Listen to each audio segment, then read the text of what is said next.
Ladies and gentlemen, kindly let us take our seats. Our guest of honor has arrived. Let us take our seats. You can pick your coffee, your juice, and take it to the table.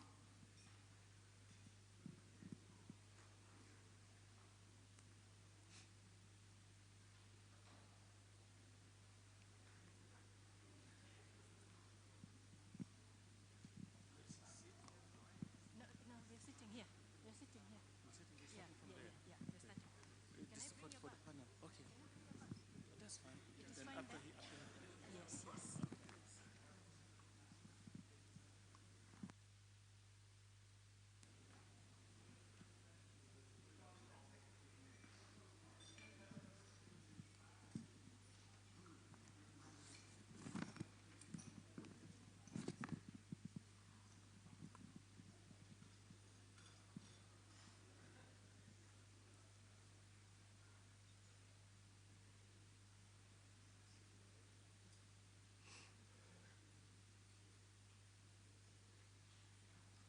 Let's feel comfortable to bring our teas and our juices to the tables, and so we can start the meeting. I have an empty table right here in front. If maybe Sophia's table, if you can move forward.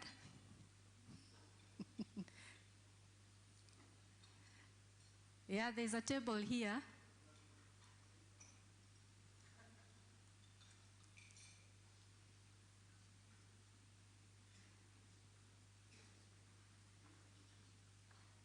Alhaj, I'm calling those that I know. There's a table here. If we can fill it, it looks, people are deserting it or running off. I don't know yeah, let's occupy it.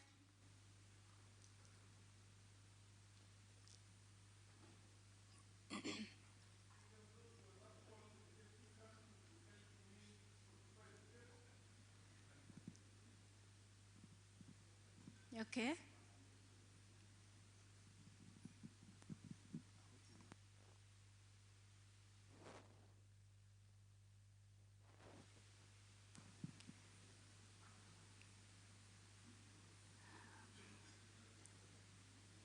Okay. The Honorable Permanent Secretary, Ministry of Agriculture, Rwanda. The Director General, Rwanda Agriculture Board. Chair of the Board of Trustees, AATF. Executive Director, AATF. Distinguished guests, ladies and gentlemen, good morning. And since we share the region, let me attempt and say, habari za asubuhi. Murahoneza. Okay. My name is Nancy Mushiri.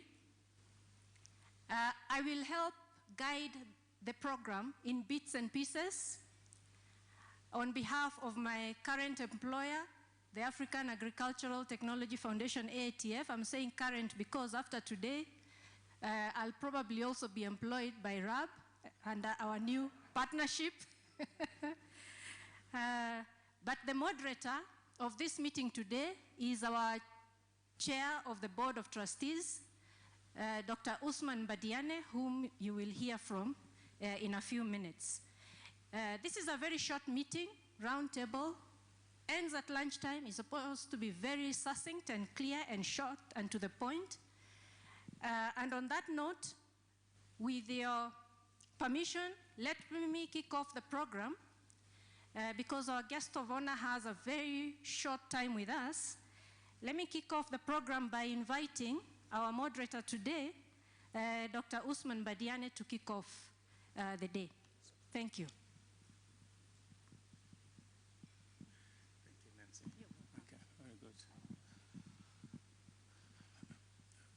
good. Good morning, everybody. It is a pleasure and an honor for me to welcome you to our session today. But it's even a greater pleasure to be in Kigali again, to be in Rwanda, a country that I worked in I think it was between 1998 and 2001.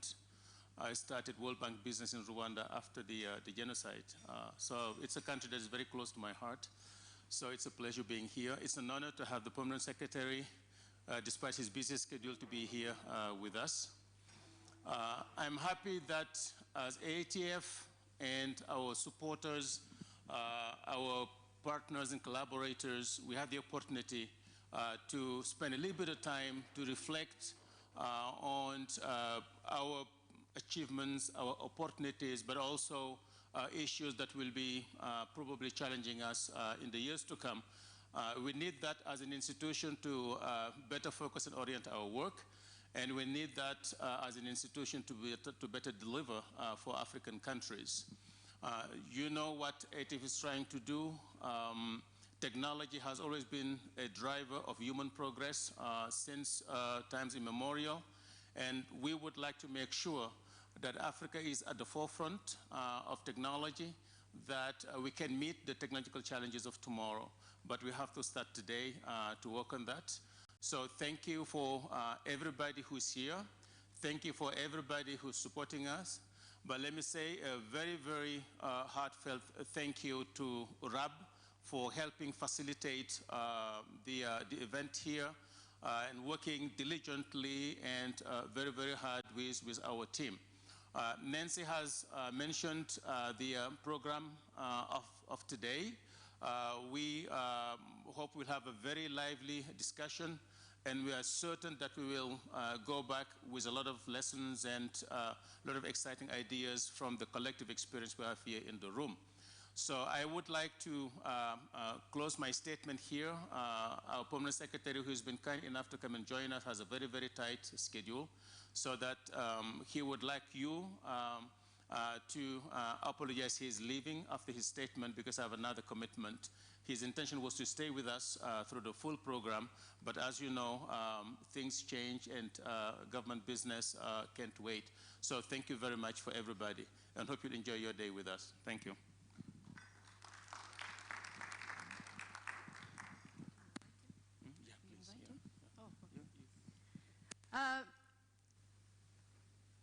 Just for all of us to note, this meeting is being live streamed.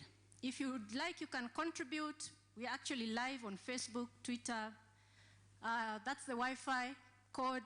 You can get online and make your contribution. I would like at this point, I would like the bright lights, please, to invite our Permanent Secretary, please, the lights. Our Permanent Secretary to make his remarks in the light. Please, excuse me, the two gentlemen, please, can we have some light? Light, thank you. Oh, please, light.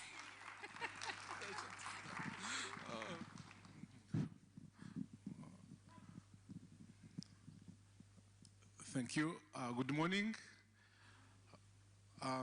Dr. Ousmane Badiane, the Director for Africa at the IFPRI and the Chairperson of the Board of Trustees of the African Agricultural Technologies Foundation, ATF, the Coordinator of One UN in Rwanda, Director General of RAB,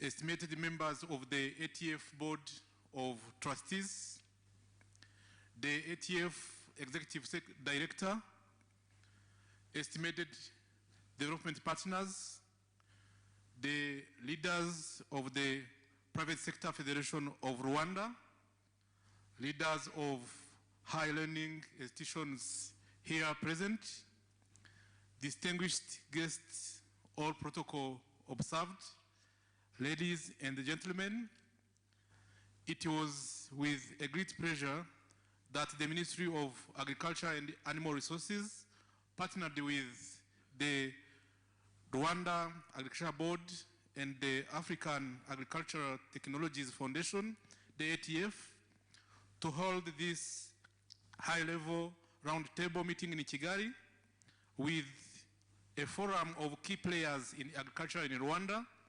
including speakers government institutions, researchers, academia, youth organizations, and investors to discuss on transforming smallholder farming in Africa through innovative agricultural technologies in order to move the needle of food and nutrition security.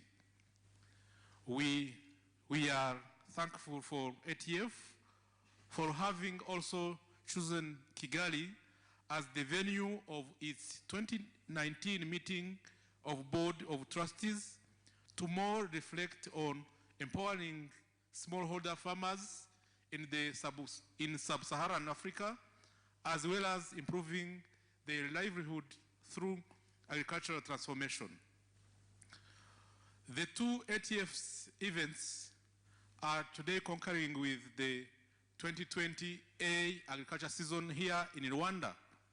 And this is an important momentum for agriculture production. And the celebration of the 2019 World Food Day, that is organized on 31st October 2019 in Eastern Province of Rwanda in Rutsiro district, under the theme, Our Actions Are Our Future, Healthy Diets for a Zero Hunger World.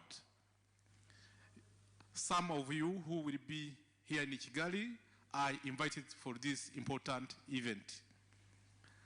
Agriculture sector is a key pillar in Rwanda's economy in terms of its contribution to the country GDP, employment, and poverty reduction. Agriculture accounts for a third of the country's GDP, and the sector represents more than 50% of export earnings. Close to 70% of working individuals aged 16 years or above are employed in agriculture. 84% of agricultural households cultivate, however, less than 0.9 hectares of land. Agriculture contributed at an estimated 35% of the decline in poverty over the past decade.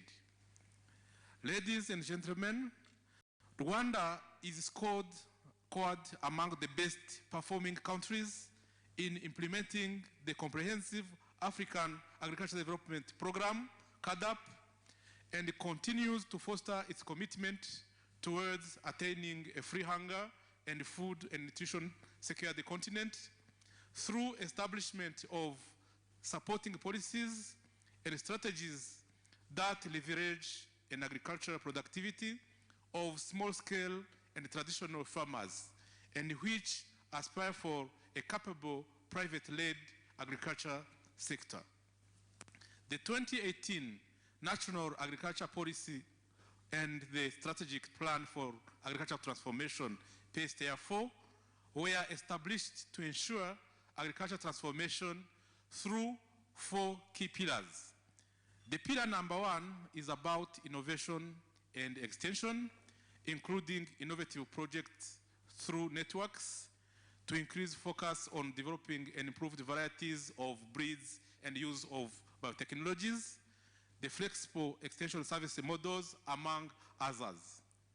The pillar number 2 is about the productivity and resilience, and that includes the activity related to land husbandry, irrigation, crop and animal production, high-tech agriculture, nutrition-sensitive agriculture, among others.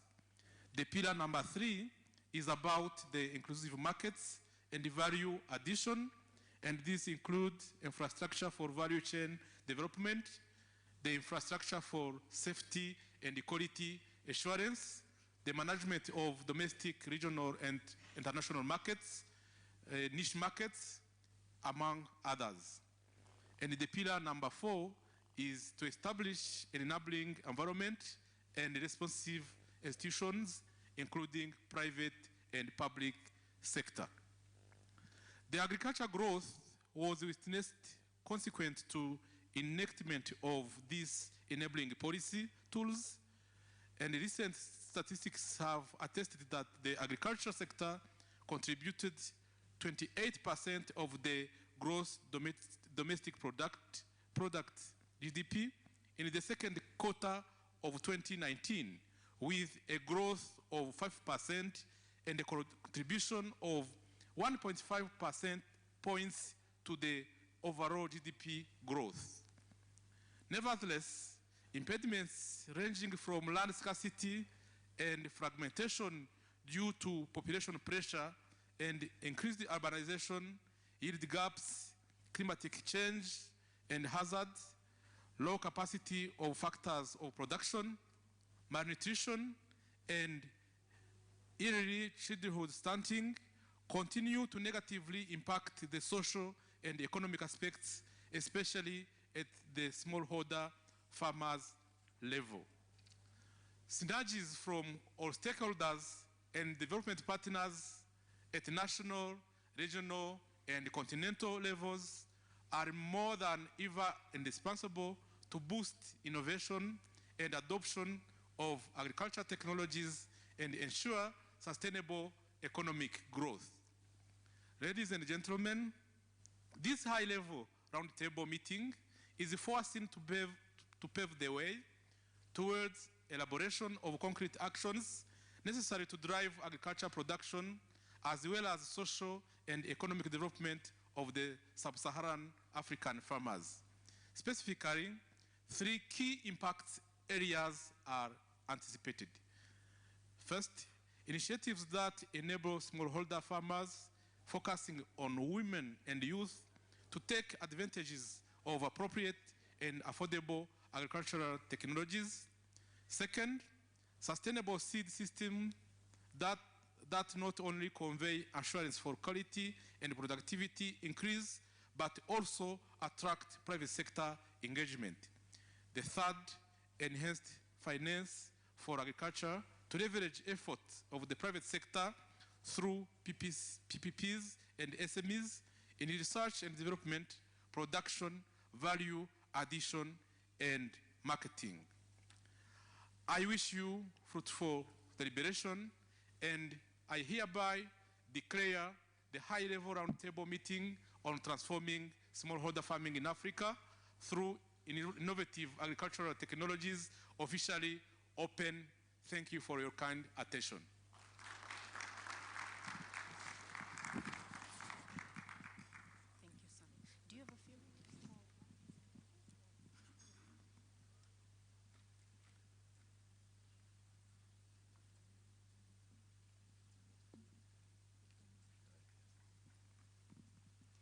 Let us give the Permanent Secretary another round of applause. Okay, his time is really, really short, and we would like not to delay him for his next assignment. So may I ask us all to please, where's Gloria? We need to take a group photo here with him before he leaves.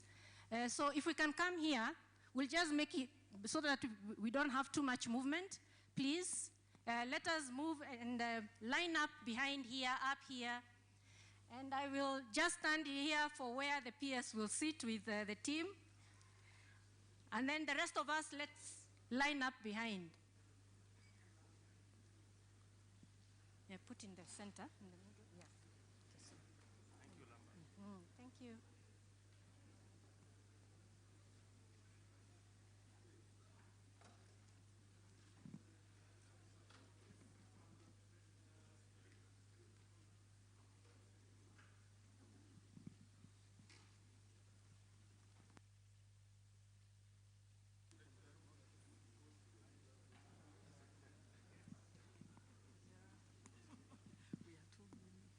We just fit.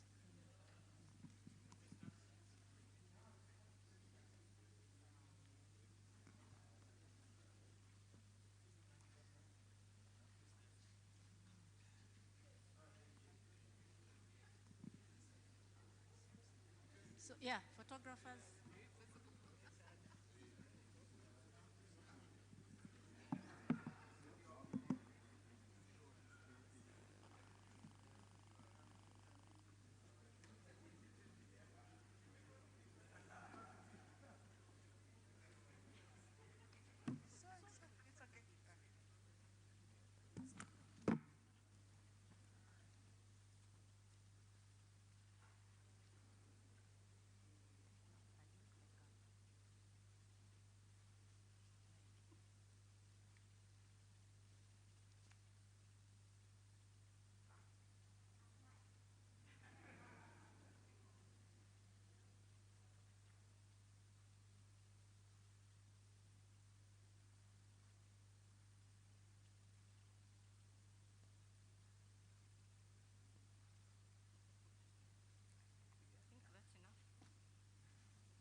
Thank you.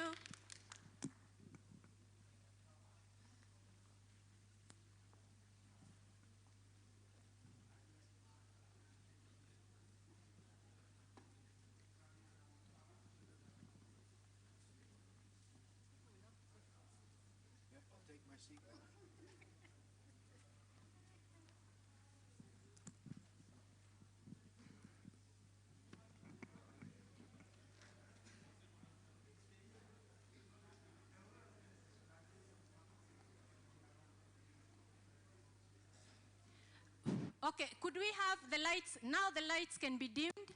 And then may I take this opportunity to invite the Executive Director, AATF, Dr. Dennis,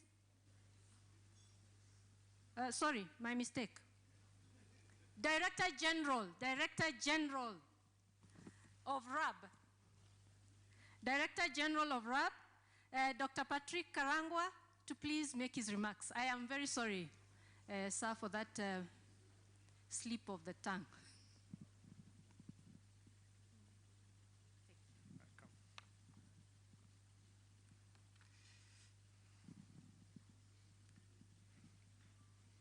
Permanent Secretary, the Ministry of Agriculture and Animal Resources of the Republic of Rwanda. Dr. Ousmane Badiane, Chairperson of the Board of Directors of the ATF and other board members present.